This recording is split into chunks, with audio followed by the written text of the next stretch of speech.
thought you were going. I thought you were flying away. When do you leave? Oh, I thought today.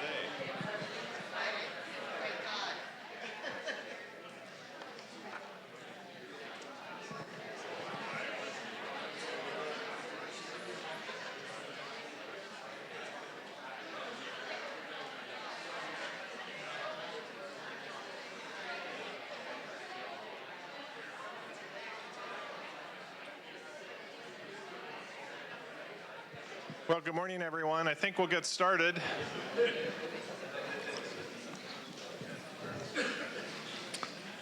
Certainly an exciting and busy time and a beautiful time here in Brookings. The graduation was very fun on Saturday. To see Holbeck there, Dr. Holbeck now.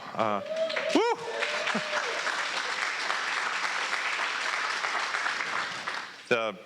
Literally 2,000 people walk across that stage and appreciate everybody's hard work. And you can point anywhere in this group. It's a little hard to sweep across here. I know it, but lots and lots of people involved in Saturday's success. Whether you're a faculty member who educated those young people, or a staff person, or whatever role you played a role in that success of those 2,000 plus students, and I hope you own that and are proud of that. I can tell you the first time I've ever had 2,000 plus handshakes, and they thought my hand was sweaty, I'll tell you. You know, every one of them was so excited, and that special moment was so important for all of them, and each one of them was equally excited and proud. And I wish I could bottle that up and share it with all of you as I saw them come at me, literally come at me. But it was it's our success.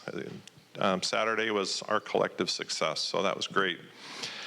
Tomorrow, the Board of Regents will be here starting at kind of a public session at 2:30. Very busy afternoon. They've started to have workshops on the Tuesday before the meetings, and so I'm looking to my friends here on our team. We've had facilities and services. We've had several discussions over the last few Board of Regents meetings.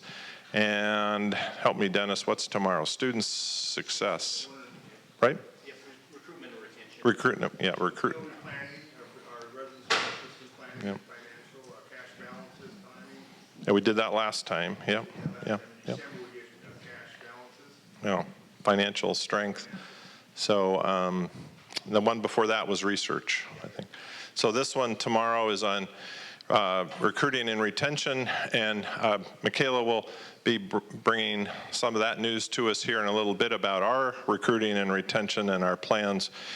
System-wide, we have our challenges. System-wide, it's an enormous challenge, and it manifests itself in many ways that I can explain to you further. But I do want to get started. We got lots of information to present to you. It's not just going to be me. This university runs with a team, and so that leadership team is going to take parts of it. And so think about your questions for Wes and Michaela and Kenchel and Provost Hedge. So get going here. I'm going to lead off with a few discussions. As you know, there's lots of open positions and interim positions, and that certainly has its challenges, but we all owe a debt of gratitude for the people who are serving in interim roles, and I can look across the group here and see many of them. Jason Zimmerman just took on the interim role for Dean of the College of Arts and Science, and you'll start in June? End of June, so thanks for doing that. I think it's a testament to how strong this collective team is, that everything is going really well.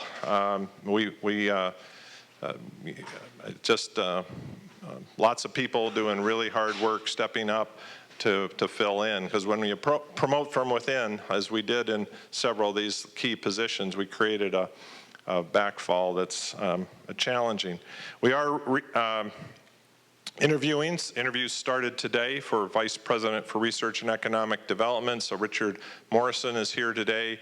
I visited with him an hour already. Outstanding candidate. So I hope you get a chance to meet him. And there's some the schedules are all on Inside State, and we have 3 other candidates that we will be bringing in a very quick order here. So real intense, very, very important position as we move this campus on into the future. So I appreciate your participation and your feedback. So when you get that chance, I'm looking at Mary Kay, I'm sure she will too. Mary Kay's the search chair committee lead on that. Your feedback and how that flows up to that decision maker is really important and does make a big difference. We've had 2 interviews for diversity, inclusion, equity, and access. Outstanding candidates. Our own Nathan was one of those, so thanks for stepping up, Nathan. We're going to make a decision this week on that. We finished the interviews last week and then got pretty busy with graduation, but we'll get refocused here. We've started a process of hiring a director of the Wakini Initiative. We've interviewed 1 candidate, and the second candidate will be interviewed, I think, this week. Yep. So that'll be an exciting initiative to get started. And we have a roadmap. Dennis and Michaela and I have a roadmap moving forward on that. And I'm looking for Dean Cattleman. Dean's helping on that too. So there you are. And looking pretty the sunglasses are a good look here. So yeah. Pretty cosmopolitan there for. You know, there's still a lot. I think Joe's probably sick of hearing about the decentralized budget, but you know, really our 4th year, I wasn't involved as I had been before on the UBOC process. I was kind of at a different level. I think I get questions about this at every college meeting I had last year. I think I had one in spring and fall of most colleges, and about our budget challenges. So I met with a lot of different colleges, and this still emerges as a question about what do you think about that? What's your opinion?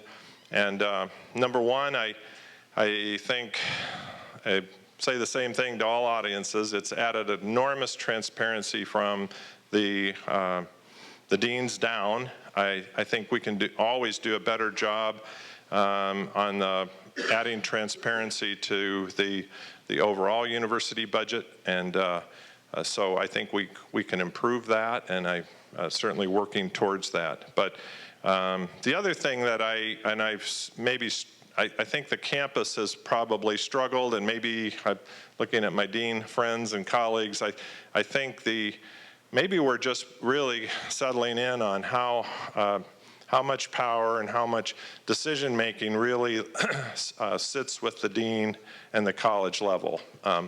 So I get questions about why don't I hire more faculty in such and such area, or why don't I do, well, an awful lot of those decisions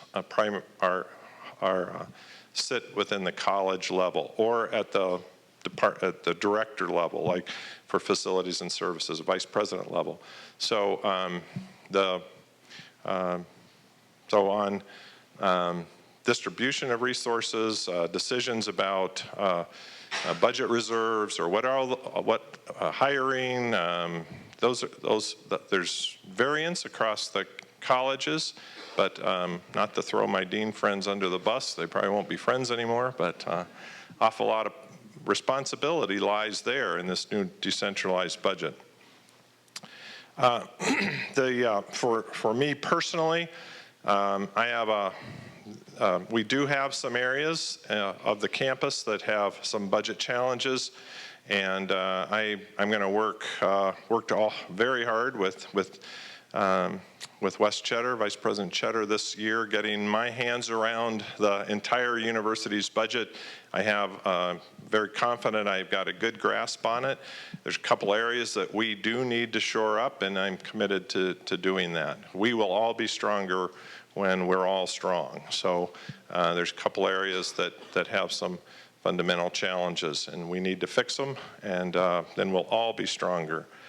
As I look in a crystal ball, mine's no brighter or more, doesn't have any more information in it than yours, but as we look forward, state general funds, I think are going to be very tight based upon everything I've read and all the feedback I get about the state's economy.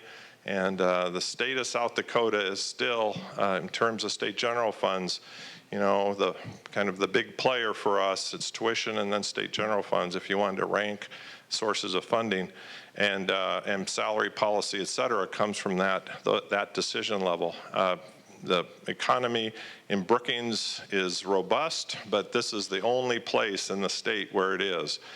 Sales tax revenues for this fiscal year, which we're almost ending, are like 8% up in Brookings, and about that much down for the entire rest of the state. So it's, I think, looking forward to it'll be interesting to see what Governor Dugard does on his last budget recommendation in FY19. But I think we've got to be very, very careful during FY18. There may well be, or FY19, got to get this right. No, 18. In FY18, yeah, 18, we have to be very conservative. As we had a small mid-year rescission this year, and that might happen again if revenues don't pick up. While there's a lot of uncertainty in the federal government, that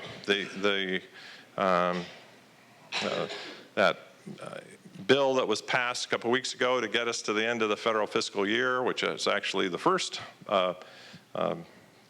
we now know what the federal fiscal or budget will be for the fiscal federal year that we're in, was actually very, very good to South Dakota State. It was good to the Sun Grant. It was good to USDA NIFA. It was good to NIH. It was good to granting agencies. So this particular year looks very good for us, the one we're in, and what happens in the future certainly is very much up in the air. I do believe there'll be pressure to increase tuition, especially if there's going to be salary policy at all. It's going to come on the tuition side. I've talked a lot about in my year here with you about this kind of pressure that I call it insidious inflationary pressure within the university. It's just here. It's how we take care of each other. It's how we promote each other. We want us all to do well, and so it's going to be tough to move this to stay competitive on salaries without a tuition increase. Flat budgets are really tough on this university. See what else. The things the areas in addition to state general funds, federal funds for research that we really can, so if you look at what we can do and control, enrollment is a huge factor, and Michaela, Vice President Willis, will be talking a lot about that.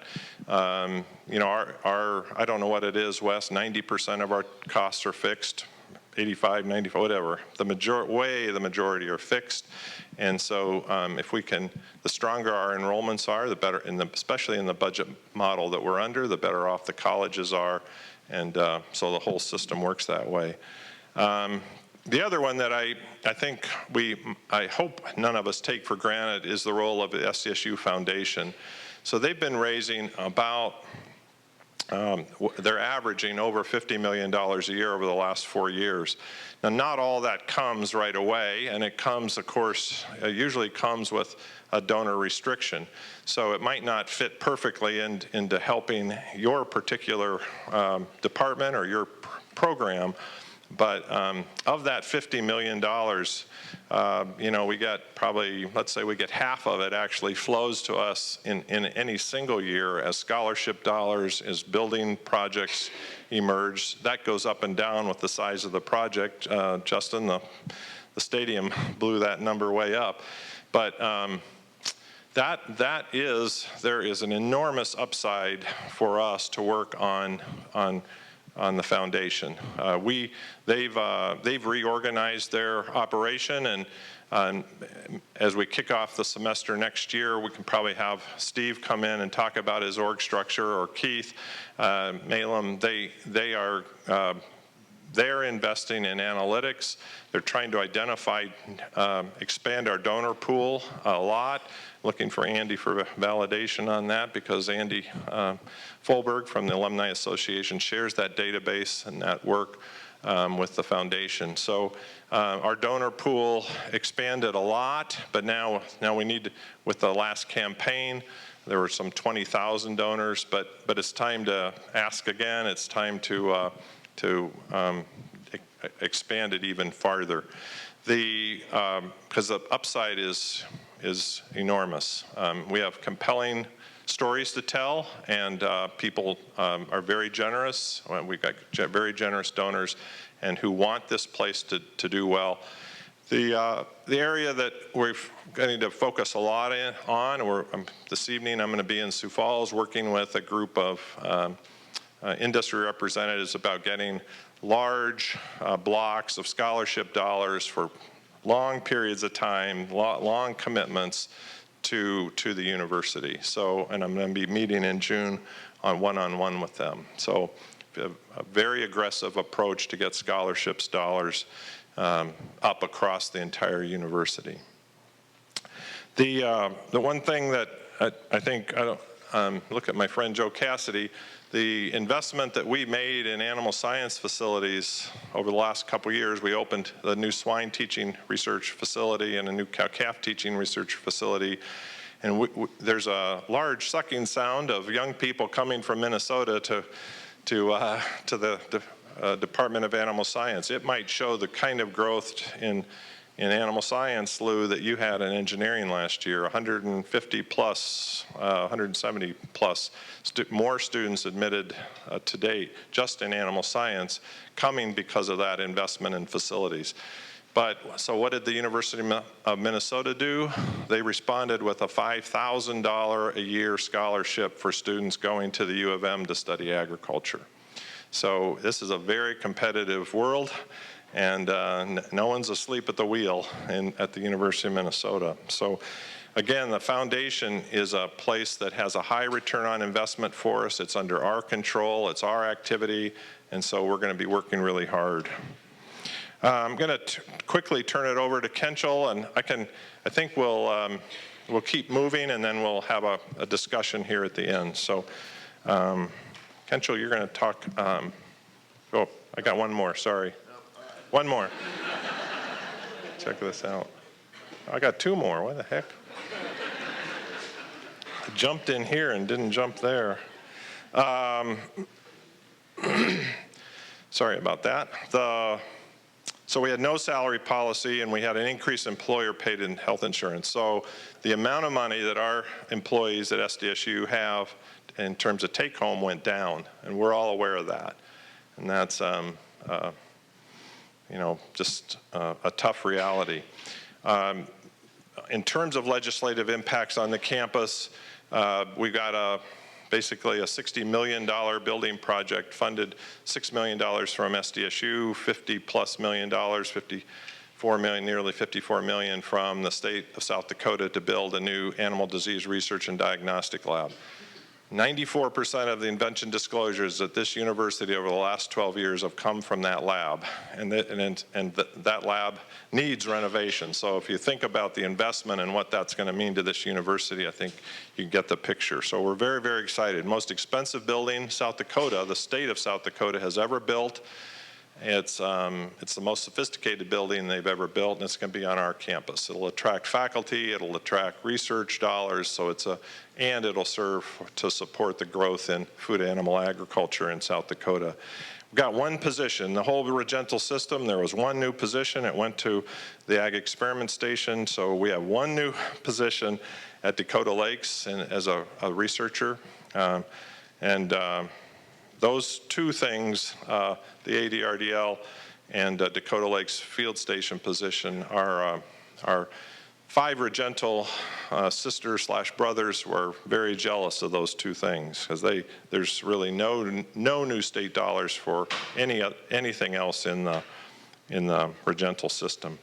A couple of things that I did put up there. I know that the gun bill and the refugees and bill that was introduced on the Monday after Trump's announcement, those got a lot of, and there were other bills, catch a lot of attention and shock and awe and frustration and disappointment across campus with a lot of you, but they were all defeated. And I think I want you to leave the end of that session with that in mind. The annoying, disruptive bills that I'm sure they're well-intentioned, but were really not helpful to higher ed, got defeated. And so cooler heads prevailed, and I think that was really good for higher ed. And I want you to leave with that message, that while there's might be a lot of noise and activity and disruption, it didn't come.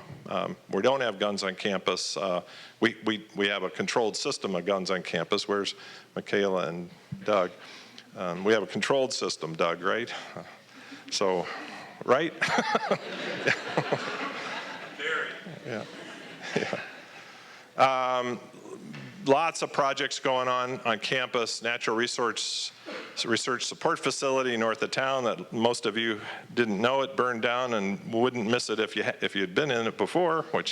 But we'll have a brand new facility for the natural resource management department, new performing arts center, which everybody knows about and is really exciting. Wellness center addition, Stanley J. Marshall addition for basketball courts. I already talked about ADRDL, and then Harding Hall, and it will forever be my example that you can put lipstick on a pig. So now, Kenchel, you can have it. So. And we can talk about all these in more detail here at the end, but they'd like you to stand in the center. Okay, stand in the center. Yeah, next slide. Yep, so I would encourage everyone to get out and go to the, I have in charge of the slide, Mike, the IT guy's pointing down, which means I do that. Okay. So encourage everyone to get out and go to the interviews for the VPR of Economic Development. In the interim, we have been working on a few things to keep the office moving forward. The overarching thing that we've been doing is trying to develop a more robust overarching infrastructure in terms of the organization. And that's kind of manifest in three different ways. And that is, no, it doesn't sound like a lot, but we are developing a culture on campus where the college deans have been meeting on a regular basis to talk about the research infrastructure, the research needs, research everything on campus. We've been doing it all spring. We'll continue that through the summer. It's been very helpful. These are analogous to every month the college deans getting together with the provost in that case to talk about academic issues. We kind of have an analogous group moving along to elevate, if not the profile, but certainly elevate the conversations about research and what we need to do to improve research and economic development on campus. Parallel to that, and I would argue just as important as the college deans beginning to meet regularly, we've instituted a system where the associate deans for research are meeting regularly to generate conversations. Okay, the associate deans for research. So all of the colleges have someone appointed, except arts and science, they're coming along. But it's very important for this group to gel personally and professionally to generate the kind of conversations and collegiality that we need to really start getting into granular conversations, if you will, about what's needed to move the research mission along. We're still at that level. Let me back up and say the college deans have submitted a research plan, a comprehensive research plan to my office, the president's office. We're reviewing those plans, but each one of your deans has been tasked, and they have made progress. We're not there. I don't know if this will ever be finished, but we have made progress on a comprehensive research agenda for your college. And it will be up to, in large part, though not entirely, of course, the associate deans for research to align themselves with those plans and then try to move the university as a whole. One thing that we have actively encouraged with this group of associate deans is to work together to come up with ideas that could advance the university as a whole. We're very pleased this year. The Research and Development Innovation Grant coming from GOED, that is a kind of one submission per institution grant opportunity. The ideas for that grant came from this group of folks, came from your associate deans. And so it's a small step, but it's certainly a step in the right direction, at least in my judgment. And Jim Doolittle is working with those deans to help put that pen to paper to finalize that plan. But this is an immediate outcome of these conversations. The third thing that we've done is work with the research park, along with President Dunn suggested, as a scientific advisory board with the research park. We feel there needs to be more communication from the research park to the campus, not only in the form or at the level of the dean and associate deans, but also the faculty. So this group of advisors, the scientific advisors for the research park, it's still in discussions on exactly what that group's going to look like. I would anticipate, though I don't know, certainly those research deans would be included, and maybe some faculty members. Along the same lines, Dwayne Chappell, who's the director of the research park, we do have all the legal paperwork in line now for any kinds of discussions that need to take place between you and your faculty and the research park. He's obligated under a non-disclosure agreement. He can't go talk about it. We're trying to open up the communication channels between your folks and his folks. And along these lines, we've already started, I think Will Ayler, the Tech Transfer Office, along with the foundation, aligned with the research park, has already started short 10-minute, quick speed dating, if you will, conversations with those three groups of folks with your faculty to try to help the foundation as well as the research part get a better understanding of what your faculty are doing in their labs, so everyone has a much more granular understanding of where folks are going with their own work. So when Tech Transfer reaches out to you and your faculty to have these conversations, please be receptive and sign up to have that sort of interaction. Along other lines of what's happening here, we are looking into developing a digital platform for sponsored programs and compliance.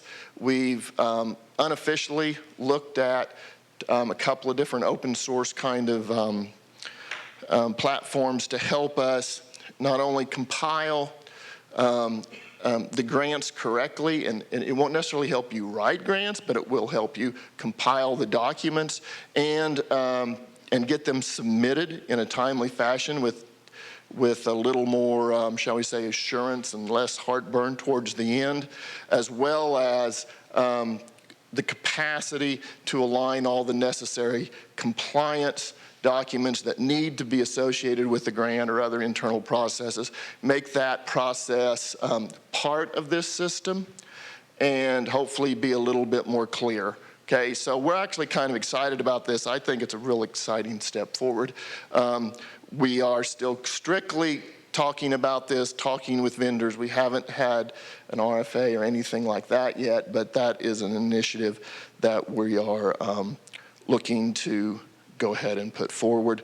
For those of you interested, many of you have animals in the animal resource wing where we keep all of our laboratory animals. There's been some compliance issues there in lack of appropriate flooring. The floor will be repaired in the animal resource wings next year, hopefully during the summer. So you might want to, you might be asked to juggle your research agendas to accommodate that. The last thing I want to say, the office is very sensitive to the budget issues the President's already mentioned. We are right now looking very seriously at making some adjustments in our staffing that's going to help with that budgeting effort and kind of reduce cost. But I will say that we are looking for a compliance officer. We will have a compliance officer. There is nobody in this room that wants a compliance officer more than me. So we've been dealing with all of the additional compliance burdens, if you will, tasks. Sometimes they feel like a burden. We've divvied it up around the office. The first search for the compliance officer ended in a failed search.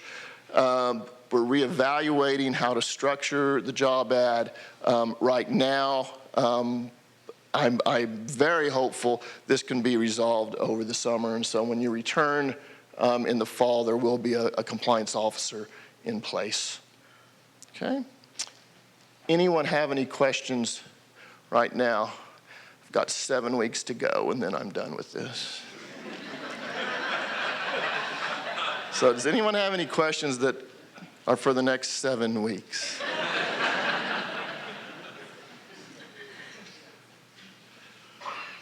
Yo, we do have one. Mayor. Science doesn't yet have a representation on the College Associates Dean Committee. What's happening with planning for arts and science and research? Well, that's the new dean. And the dean says, yeah, Meredith, you're right. So I'm sure that on your docket is plans to alleviate that. Yep. Anybody else? All right, cheers.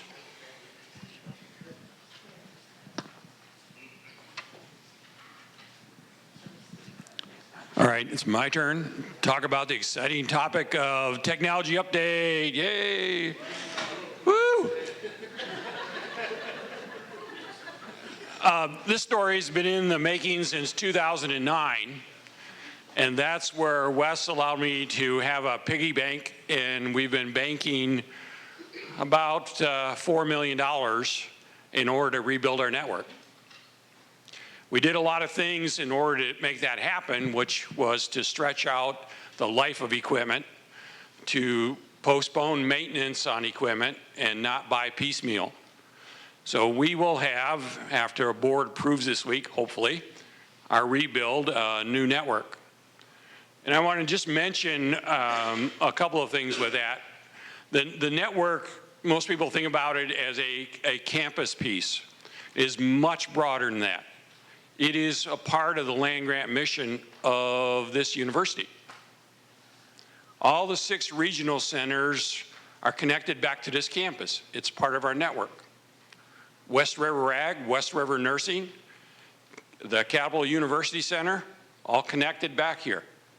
All the farms that you see out north are connected back here. Our network touches every part of this state. So when I talk about a network rebuild, it is significant. It's only the small point of the funnel that you think about on this campus, but it does much more than that. So with that in mind,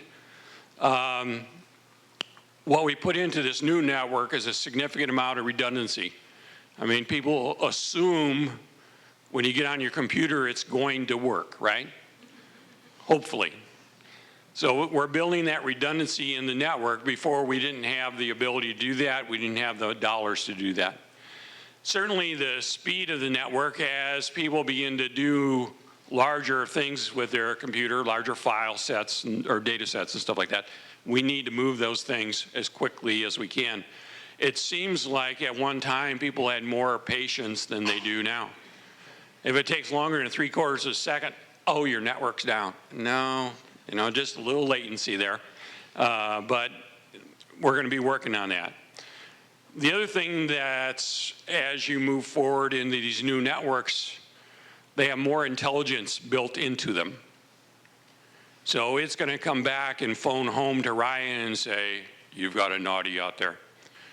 And we'll be able to know when people have answered our wonderful spam messages that we got By the way, in the last 30 days, 8 million spam messages to our campus. And we only had 400 students answer. So I figure that's pretty good, right? But it does make it interesting. So this new network is much more intelligent and will detect much more of that kind of thing.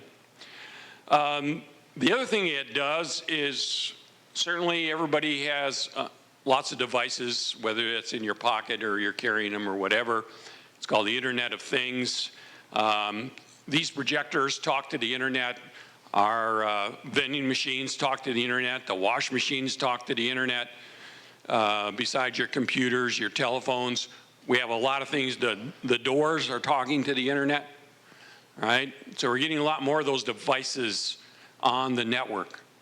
And in order to be able to handle that, this network's got to be faster, have more capacity, and be more intelligent. And that's what we're going to be putting in place. It will also give us the opportunity to increase wireless. And contrary to some people's opinion, wireless doesn't exist as wireless on both sides. It's only wireless to the user. On the other end, you're connected by a wire through a set of the network, okay? So we're looking forward to this new network. It's going to offer us, I think, quite a bit to move us forward for the next 10 years. And hopefully it'll make everybody's job a little bit easier because it will be more reliable. It'll have faster speed and more capacity. Thank you.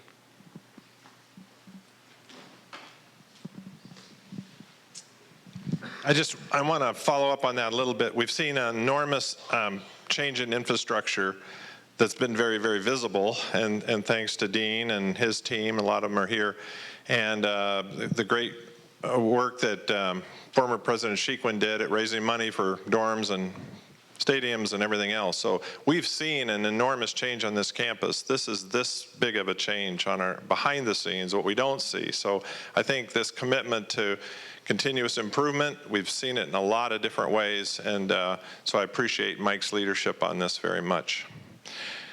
Now I'll turn it over to Provost Hedge.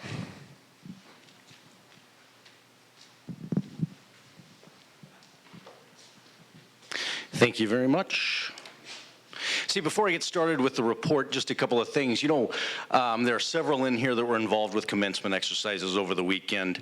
And in addition to commencement exercises, other celebrations, whether those be hoodings or commission ceremonies and whatnot. So thanks for doing an outstanding job. You know, there's a lot of work, hard work that goes into that. And I see many of you sitting around here, individuals like Nick reading names and Joyce back here making sure individuals get up to the stage, and I think I saw Nicole Lounsbury, and especially Jameson.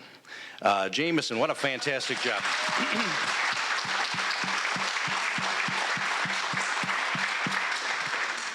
So for first timer, pretty darn good.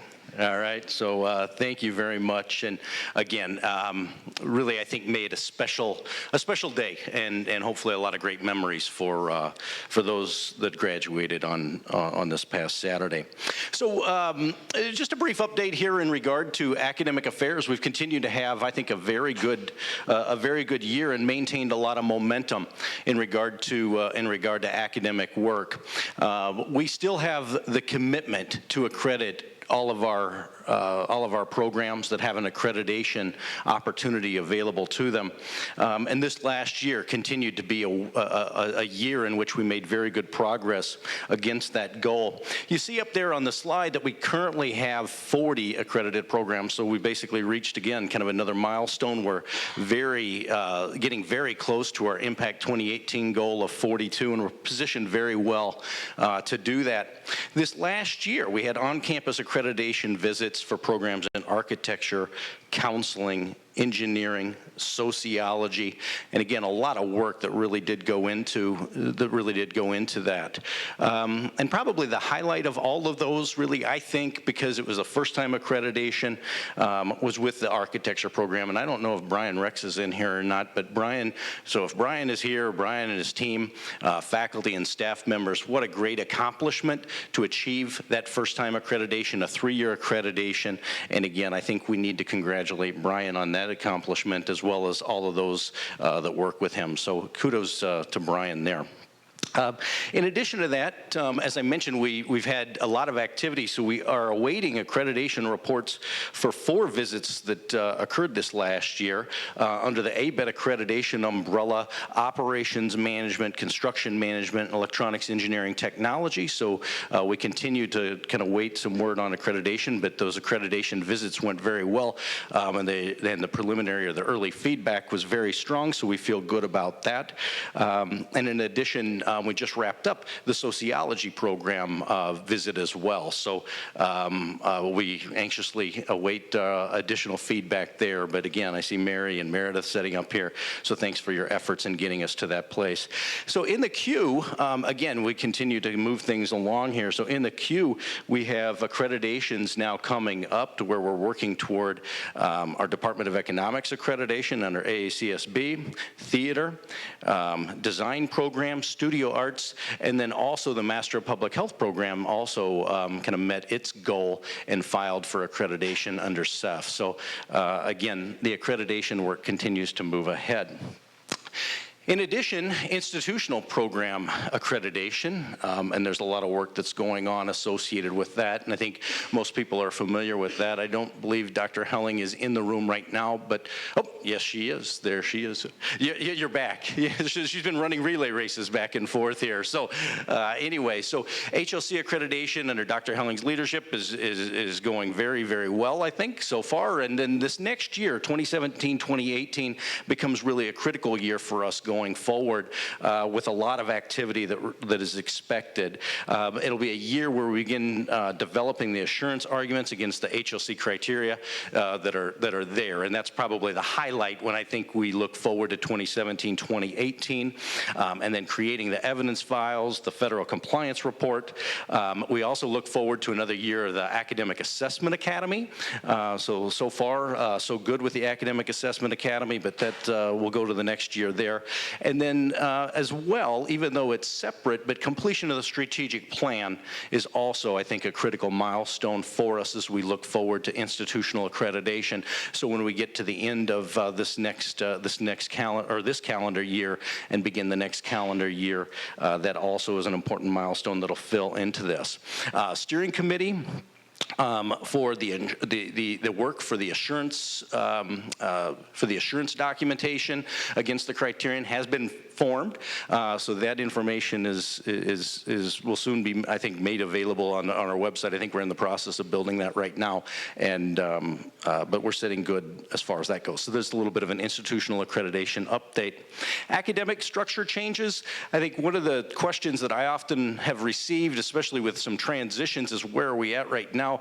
There's been great momentum associated with some work that's been done here, and in particular, I'm really excited about the School of Performing Arts basically becoming official here when we get to July. I think when you look at PAC 2, all the possibilities, what's being developed with creative curriculum, the opportunities that exist there, the opportunity to brand around a School of Performing Arts is just really tremendous upside and opportunity there. So that will go forth. So we'll have a School of Performing Arts officially once we hit July 1st.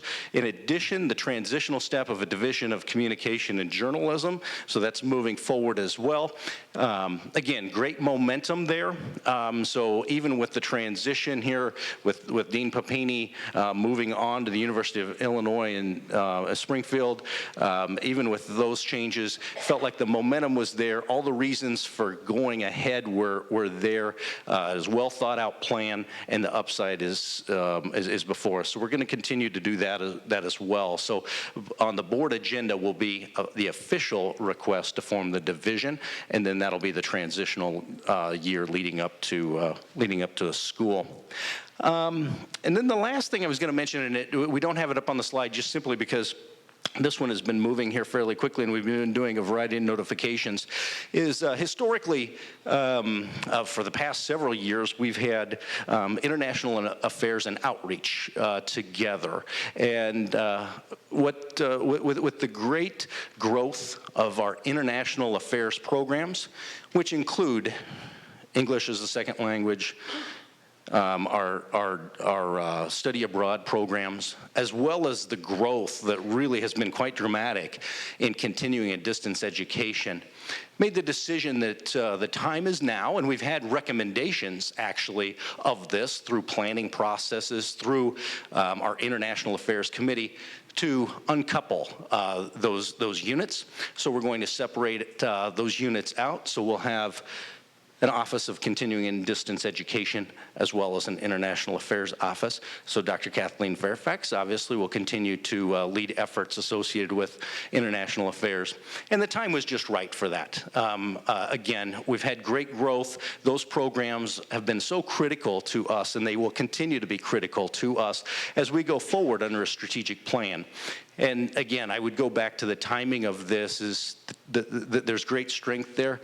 And as we look at going forward, doing this work now positions us so that when we hit the ground running with the new strategic plan, those programs can really align themselves in such a way for long-term future successes. So I wanted to mention that, and we will get out an electronic communication on this later today, but that one's moved along here fairly quickly. Next item, President had mentioned before, we do have a variety of searches and transitions that are occurring right now. One of the searches that is underneath our division, our grouping, and is led by Ryan Knutson, who's back there, or chaired by Ryan Knutson, is the Director of Institutional Research. So we're making solid progress there. We had 23 applicants for the position, and we should have, and I think we're just doing this actually just this morning, trying to get all this lined up. We should have candidate number 1 on campus on Friday, I believe, and candidate number 2 on campus then this next Monday.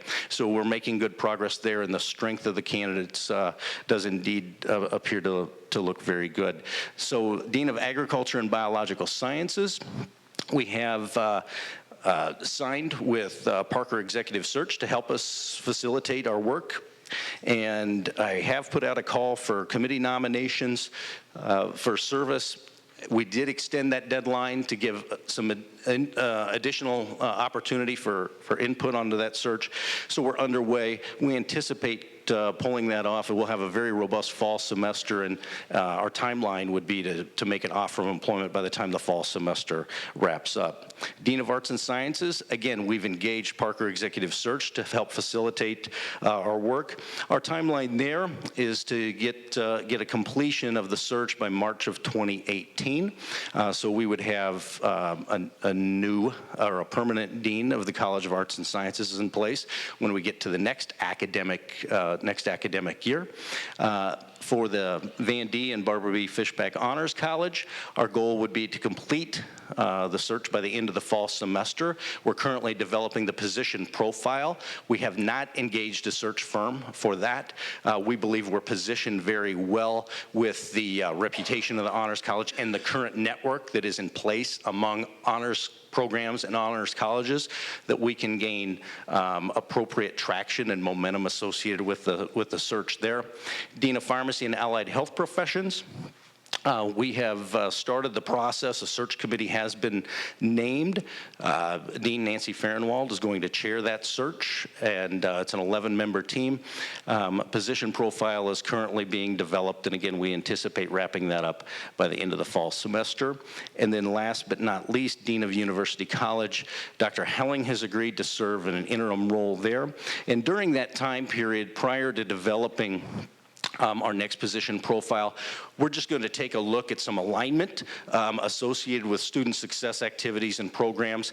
I think, again, the timing is right to do that simply because of the transitions that we've had. Vice President Willis and I have talked a little bit about that, and of course there are some very natural connecting points on the student affairs side, or from the student affairs side to the academic affairs side, and it gives us an opportunity to do that before we develop a position description and then go back out into the market. But that's a brief little update on where we're at with searches.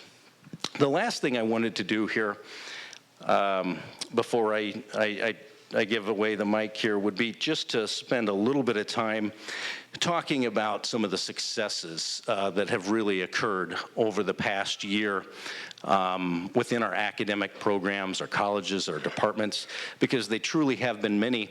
I thought it would be fun to really think about that here as we wrap up a school year. Again, there's just a lot of robust activity. So I asked the programs and departments and colleges if they would send a few things, and I received many, many things, and it would be impossible for me to read them all.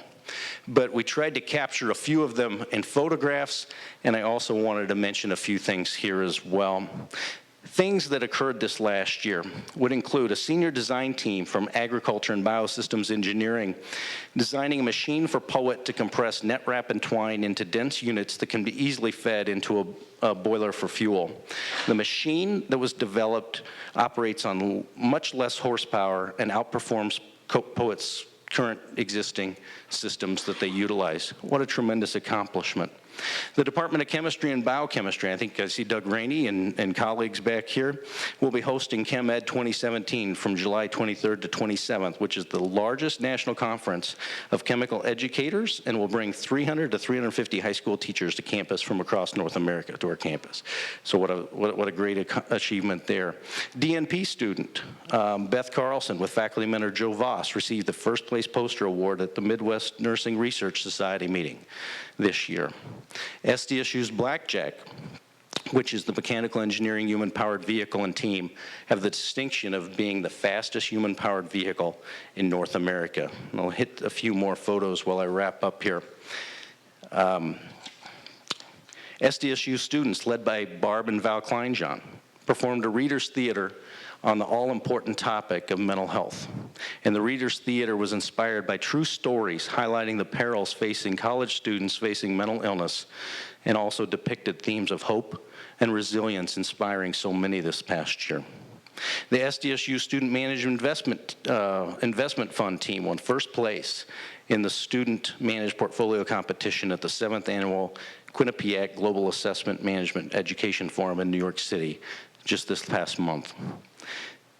Pharmacy continued to do very well. NAPLEX results and the pass rates for pass rates on those NAPLEX on the NAPLEX exam for first-time test takers placed SDSU number 2 in the nation this year, tied for number 1, and over the last 3-year reporting window is a cumulative number 1 rating for the program. And in the inaugural year of the Graduate Student Professional Development Program, 37 graduate students completed program requirements to earn a certificate. So if you think about all of these tremendous accomplishments, it truly has been a successful year. I simply wanted to wrap up my comments by mentioning those things because, again, that was all created by things you have done and the things you have touched. Thank you very much for doing a great job. And Michaela is next.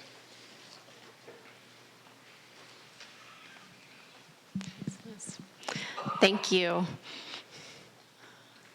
Okay, so I get to spend a little bit of time sharing some positive news on the enrollment front. There's some really great things happening, and as we look towards next fall, I think there's a lot of positive things to look forward to, and there's a few things that we still have to keep our thumb on and make sure that they come in a positive manner.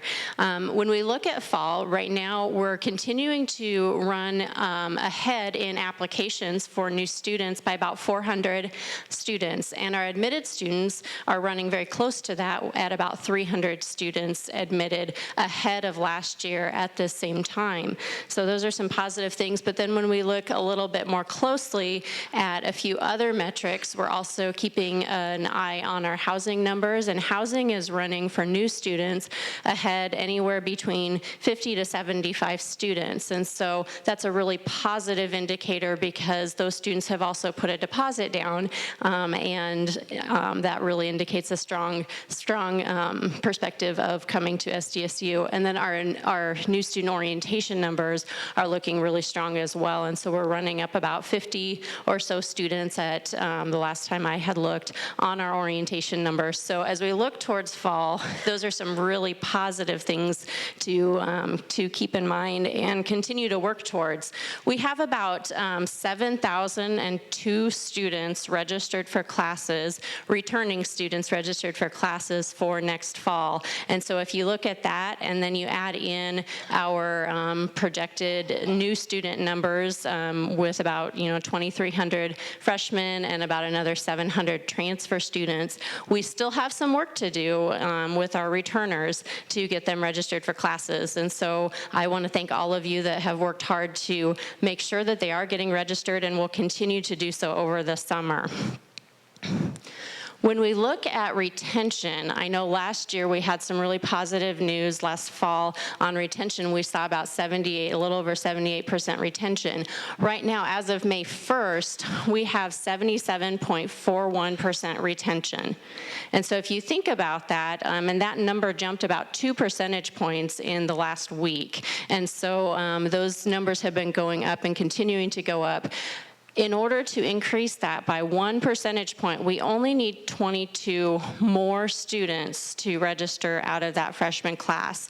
And so if you look at it from that perspective, that doesn't seem like a lot. And we can all do our part to get an additional 22 students to increase that by 1 percentage point. But in order to reach our goal of 80%, that's 52 students.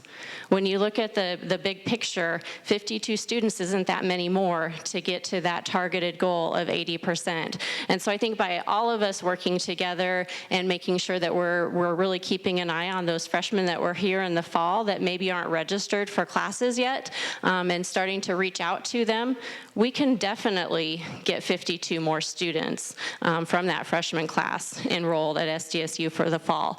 So as you look at those numbers, we're looking really strong at this point. We still have a little bit of work to do to get to that 80%, but it's only 52 students, and we can definitely do our part to get there.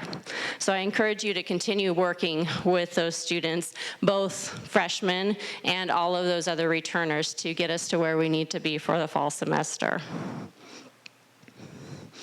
In addition, we've been doing quite a bit of work this year with regards to recruitment and taking a look at our enrollment management. We formed a recruitment task force this fall, and that recruitment task force is made up of a variety of individuals from the academic colleges and from our admissions team to really take a look at our freshman class for fall 2017. And we've been working diligently to improve our recruitment efforts in order to do that. A few of the different things that we've been really working hard on is, one is sharing best practices throughout the colleges and admissions to enhance all of our recruitment efforts across the university. But we've also been looking at how we can enhance our communication and outreach to those prospective students in ways that make sense and that others have had success with. The other thing that we've been spending quite a bit of time on this spring is looking at upgrading our CRM software. And by upgrading our CRM software, which is what we use to communicate with all of those prospective students via paper letters, via email, via phone calls, all of those things, by upgrading that, we will be able to roll out that CRM software to continuing and distance ed, to international affairs, to the academic colleges to use to enhance all of our communication with our prospective students. So that's something that we've been working on quite a bit this spring and hope to have that wrapped up and a decision made before too much longer. The last thing that is pretty exciting as we move forward is we are looking at, we have formed an enrollment management council that will be meeting 2 weeks from today for our kickoff retreat for an entire afternoon to really get us all on the same page with enrollment management and start moving forward with our planning efforts going into next year.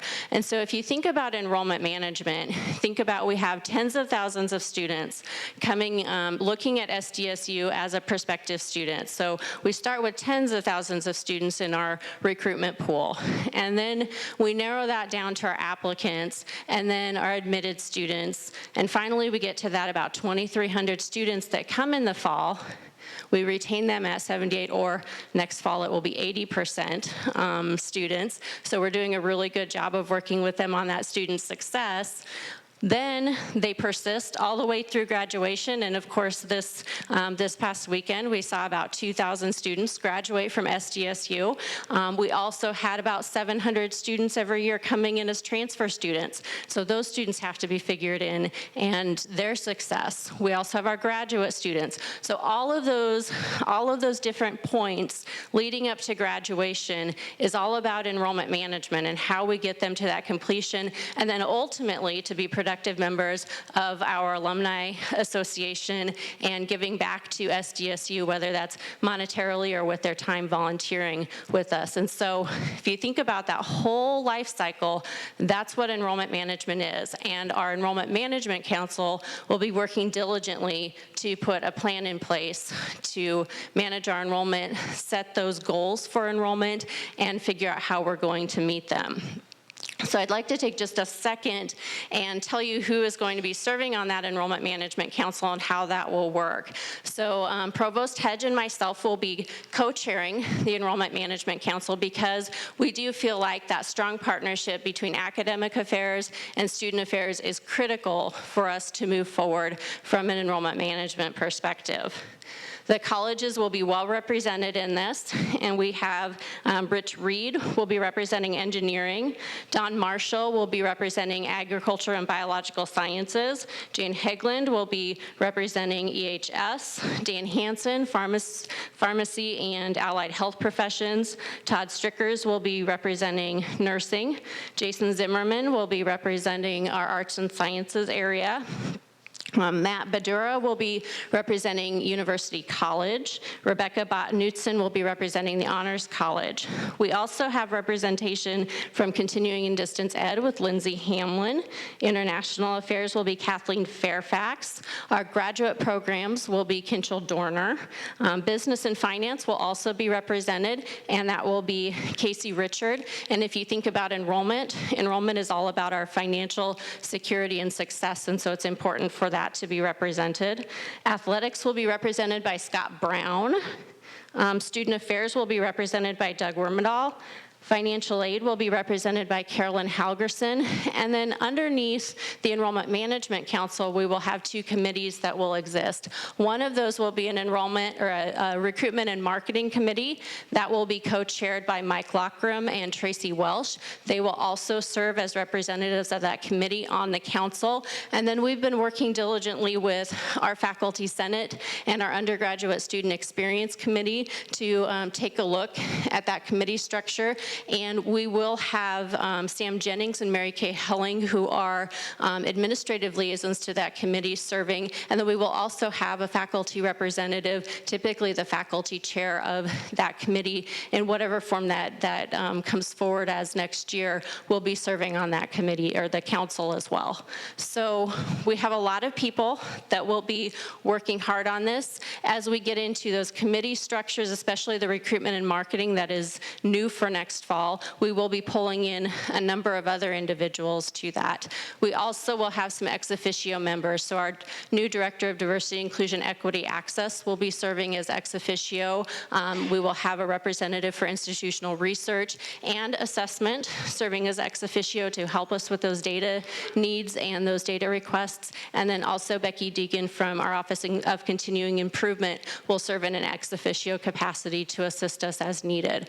So a big group of individuals from across the university all working to make sure that we have a plan and it's executed well in order to manage our enrollment and build a strong SDSU into the future. So we're really excited to kick that off and look for more information as we come back in the fall. Thank you. Okay, so Dennis and I, oh, yes.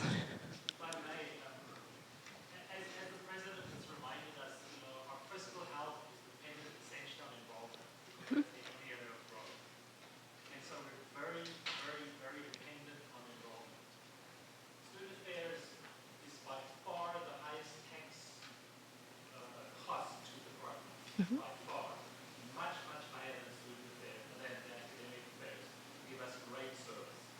I just want to mention three areas that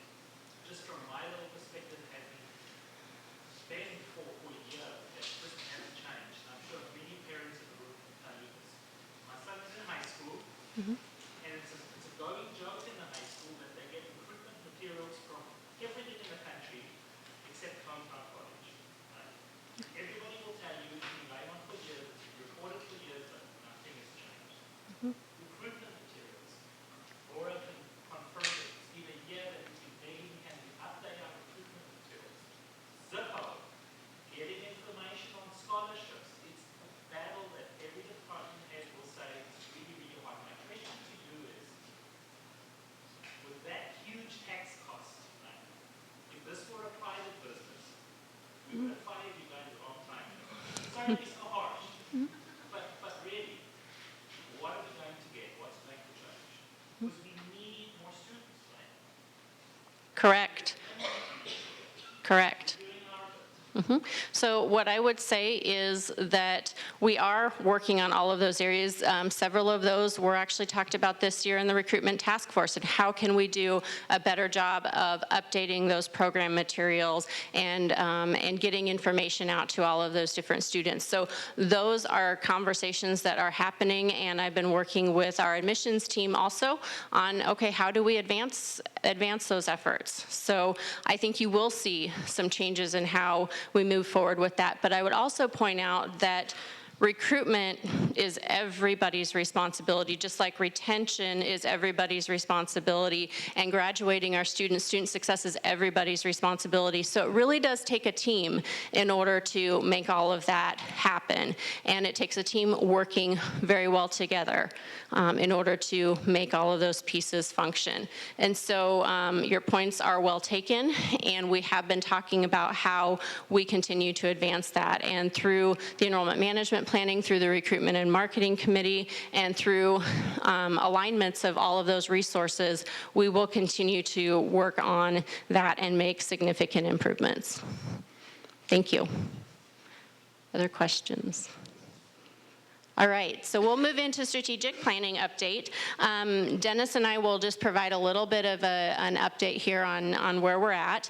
Over the month of March, we had nearly 600 individuals from across the university participating in stakeholder engagement sessions, and we want to thank everybody in this room for, and everyone that is out on the university campus that played a role in this. You can kind of see the numbers of how things broke out, and then at the end of that, we took all of the feedback that we did receive and identified some themes that have emerged out of that. At the end of the month of April, we had some theme-based engagement opportunities, and I know that it was a busy time of year for everybody, but we do appreciate all of those that were able to participate in those. And so I'll let Dennis talk a little bit about those themes that emerged. Yeah, indeed. After we completed the work of the engagement sessions, we did. The strategic planning team came together and analyzed the data, landed on 13 different themes. And the importance of the 13 themes is simply this: engage in deeper conversation, and also set the stage for papers, which Michaela will talk about in just a second, that will come along and be developed here this summer, and really be foundational for us to do much of the work as we get into the fall semester. So the 13 themes, you see them up here on the screen. So high quality academic programs, community relationships, engagement and outreach, enrollment management, affordability of education and access, campus culture, wellness, shared governance and morale, identity and brand are the points of pride within the institution. And then again, the remaining research excellence, expansion, innovation, student-centered support and student success, diversity, inclusion, equity, efficiency, collaboration, continuous improvement and optimization, faculty, staff retention, financial resources, and then the final category was bold ideas and new frontiers, which we basically asked people to really think outside the box in regard to how South Dakota State University maybe should approach its business as we move ahead, and really to do so without any preconceived ideas or notions, to really challenge ourselves into some creative thinking. I can share a few statistics with you. So Michaela had mentioned the total number of points of contact we had with the stakeholder conversations. So with the theme-based conversations, we have engaged with 300 plus individuals throughout the themes. So that would be through 26 sessions. So the 13 themes times 2, so 26 sessions here on our campus, as well as we had the opportunity to visit with the Alumni Association when they were here on campus here this past about a week ago, a little over a week ago. The Foundation's Council of Trustees, we had an opportunity to visit with them and gain input from those individuals.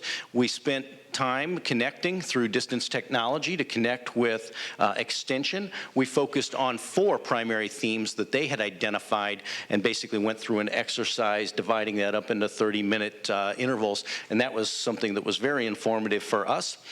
In addition, we continue to work around these themes with others that are more external to the institution. We've created a survey with 4 key questions about the institution, as well as asking individuals to think about how higher education continues to change and the rate of change and the role that they see with respect to South Dakota State University within each of these themes, gathering input. And that is teed up and ready to be delivered as well. And those will go to members of the state legislature, the Board of Regents, other industry partners, and so on and so forth. So we continue to really expand our network and gather additional information. So kind of last, where do we go next?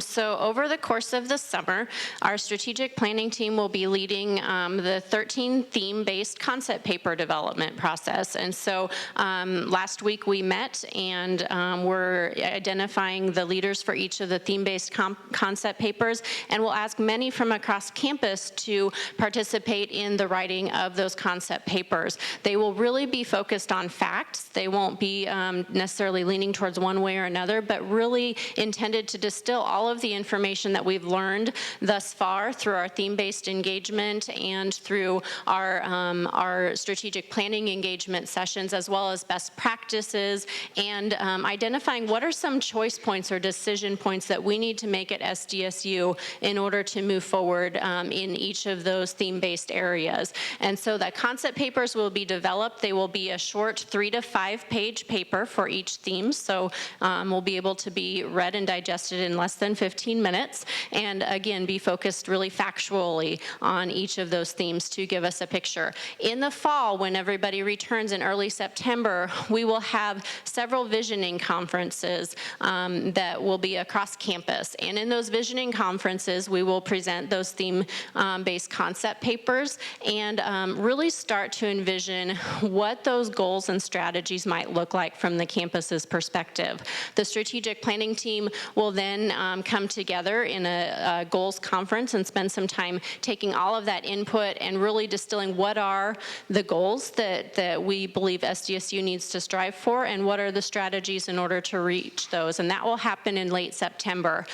By October, November timeframe, we will have a strategic plan draft out and available for vetting. We'll have a variety of opportunities for you to provide input into that with the goal of having that final plan presented to President Dunn for adoption in December. Also this summer, we will be hosting a strategic planning operationalization workshop for department heads and deans and vice presidents and leaders to really start to think about what it means to operationalize the strategic plan, because January through June of next year, that will be our focus. We will have the university strategic plan, and then it's time for all of us to make sure that our operational plans match up with the strategic plan, and we can set our next direction for each of those departments and divisions going forward. So that is what is to come. The concept papers are they're getting kicked off right now and over the summer, and then we will be back with some visioning conferences in early September.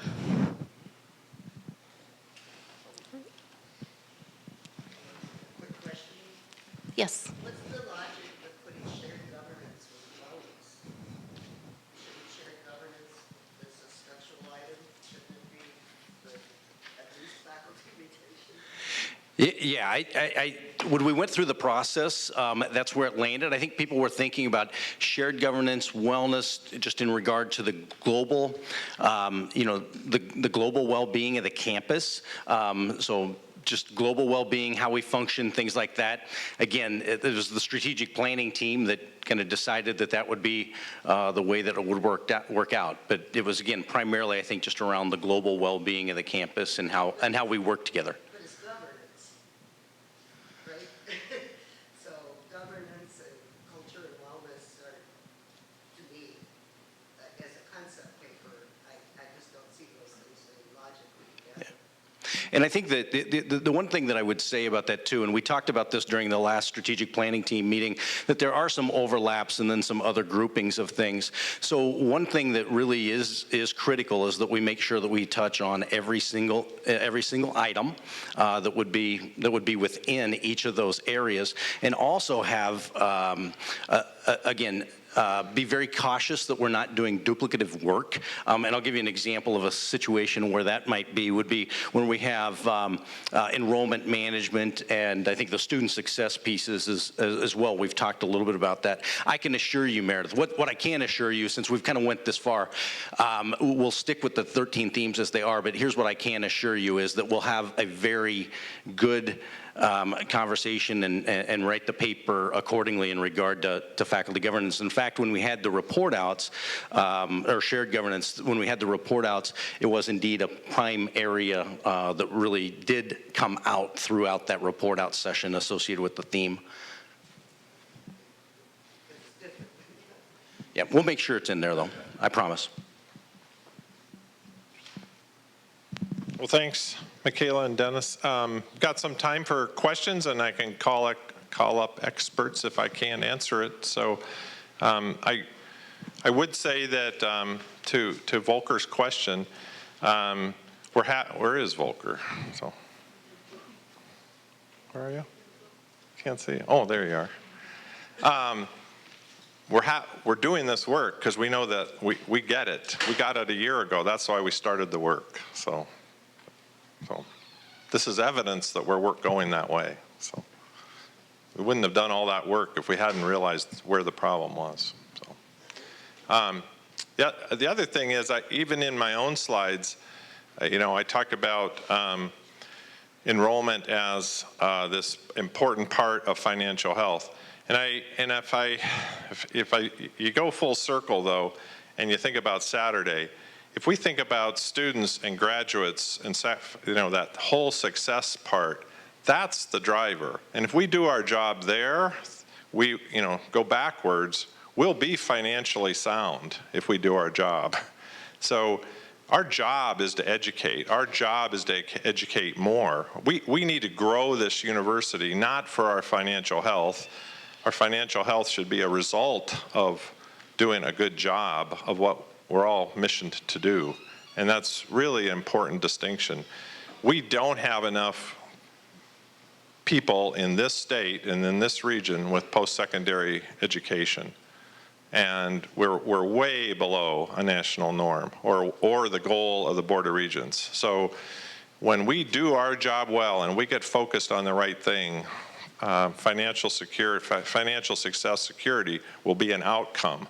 And if there's a criticism I have of the budget model, it becomes about us and not about the students. It's about our operating margins and not about the students. And I think we need to be careful about that.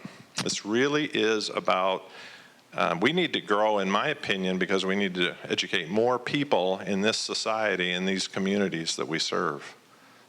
We do that job, the result will be good financial health. If we do we'll do a good job managing it.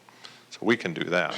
So, hey, questions, comments? Meredith?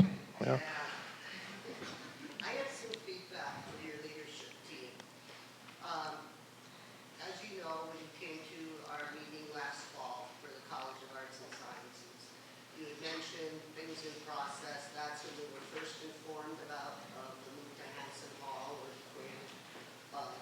And at that time, you had said, we've got to do it this way because we're going to have to move 100 and some faculty in a couple of years, right?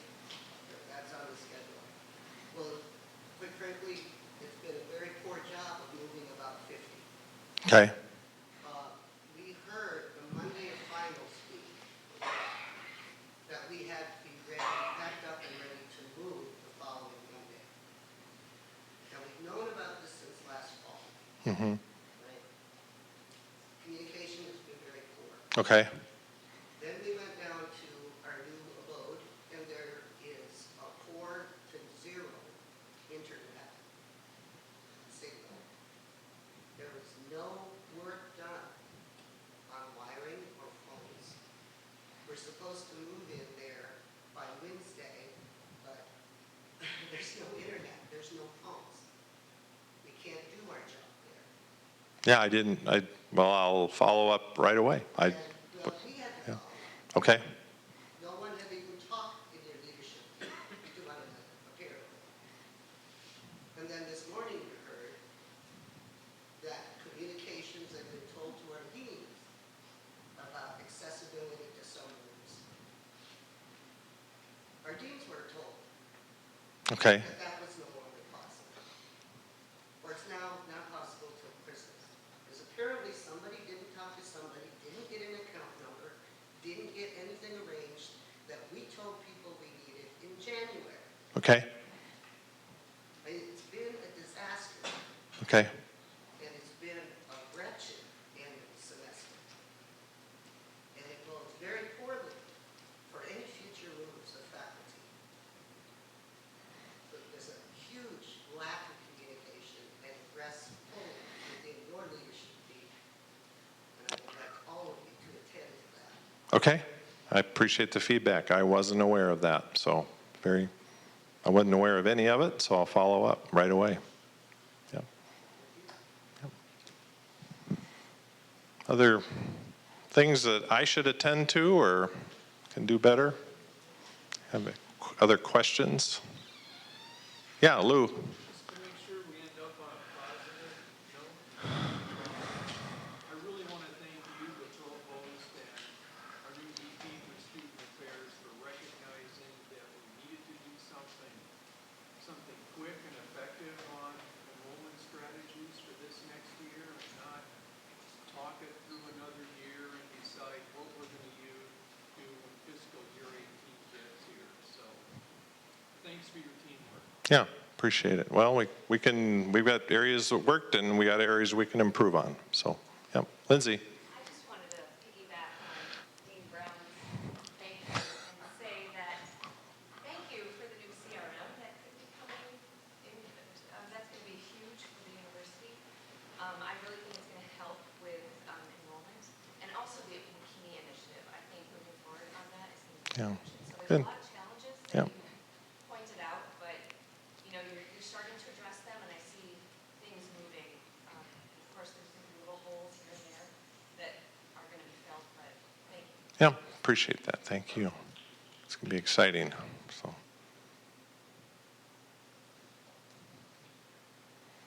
Well, the other group, and Andy's still here, the other thing that I wish I could bottle up for you is, other than those 2,000 faces and that energy of Saturday, and the feedback that I get as I am out and about from the students that you mentored and that this campus successfully pushed through. So that's the alums. And I think Andy certainly nodding. There are just incredible success stories after success story after success story, and the change that this place has made. And I wish I could bottle up that and give it back to you too, because I'm afraid that as close as we are in the world, sometimes we're not as close as we think we are. But you've made, again, whether it's a graduate from the 1950s who can't recognize Brookings, let alone the campus, who tears up when they're talking about their time here and the change that it made in their lives, or a person more my age, or who really it did send me on a very good path.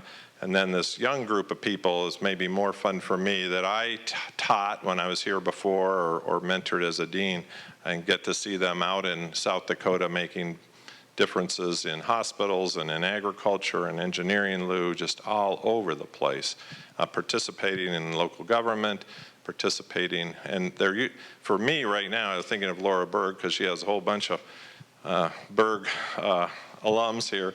They've got a baby in some position. He or she has a, they've got this multiple role. They're carrying a baby around, volunteering with very successful careers.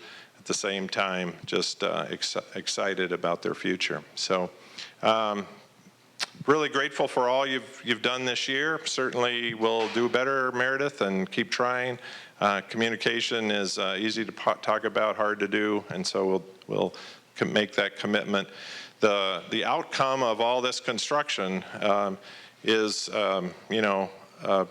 as frustrating as it will be in the short term, the outcome of a lot of this work is much improved facilities for faculty and accreditation for programs that you love and you work hard on. I'm thinking of music. So this a lot of this intermediate discomfort is going to lead to some enormous long-term success, and we'll do better on the short term. So thanks for coming. Look forward to a great summer.